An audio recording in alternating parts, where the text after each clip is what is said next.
Le mercato des clubs de Ligue 1 bat son plein. Un candidat à la présidence de la FFF milite pour un retour de Benzema en équipe de France.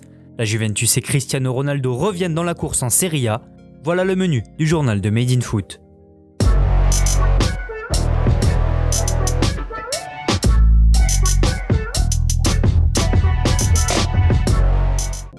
L'Olympique de Marseille accélère son mercato. On vous en parlait hier, Kevin Strootman est sur le point de quitter la cité phocéenne pour s'engager en prêt avec le Genoa.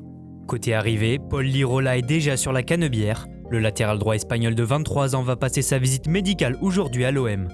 Il sera prêté avec une option d'achat fixée à 11,5 millions d'euros par la Fiorentina. Après cette opération, Pablo Longoria sera toujours à la recherche de son numéro 9.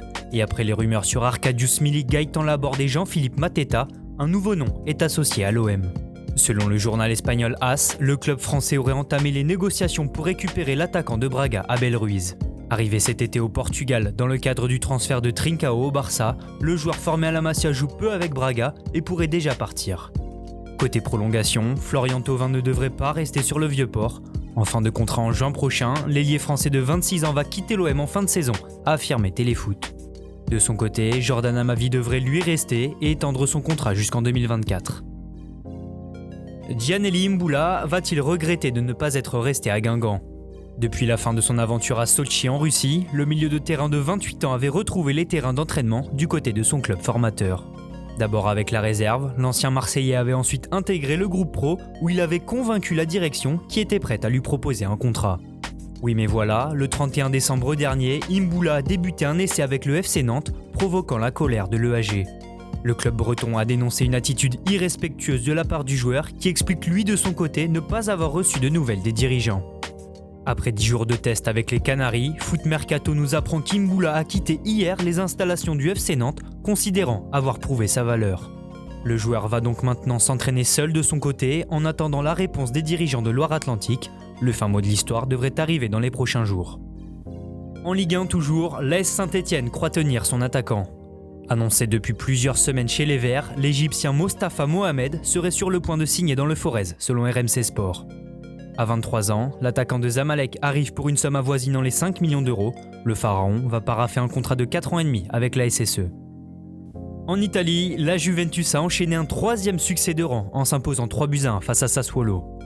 Devant grâce à une frappe de loin de Danilo, la vieille dame va se faire égaliser en début de seconde période. En supériorité numérique, les coéquipiers de Cristiano Ronaldo vont repasser devant grâce à Ramsey avant que le Portugais ne parachève le succès Juventini. Cette victoire permet aux hommes de Pirlo de revenir sur l'AS Roma et l'Inter Milan qui se sont neutralisés de but partout en début d'après-midi.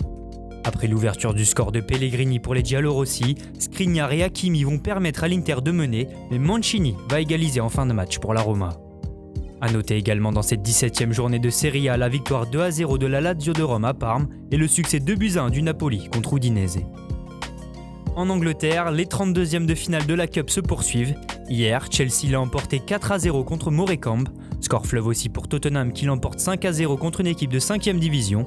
Ça passe aussi pour les joueurs de Manchester City, victorieux 3-0 de Birmingham. La Fédération française de football va-t-elle changer de visage ? L'élection à la présidence se tiendra en mars prochain et hier, un nouveau candidat s'est manifesté en la personne de Michel Moulin. Homme d'affaires français, fondateur entre autres de Paru Vendu et président délégué du club de Blois en National 2, Michel Moulin se verrait bien succéder à Noël Le Graët qui n'a toujours pas annoncé sa candidature. Dans une interview accordée au Figaro hier, l'homme de 59 ans a fait grand bruit en évoquant le cas de Karim Benzema et l'absence de prise de position de la FFF à ce sujet. Sur la gestion de Karim Benzema, qui est un grand attaquant, Didier Deschamps, c'est un salarié de la FFF. Si au-dessus de lui, on lui dit de faire jouer Benzema, il doit le faire jouer, a-t-il déclaré. La promesse de campagne d'un retour de l'attaquant du Real Madrid sous le maillot bleu suffira-t-elle à Michel Moulin pour se faire élire ? Réponse le 13 mars prochain. Merci à tous de nous avoir suivis, n'hésitez pas à liker, commenter et partager. On se retrouve très bientôt pour un nouveau journal.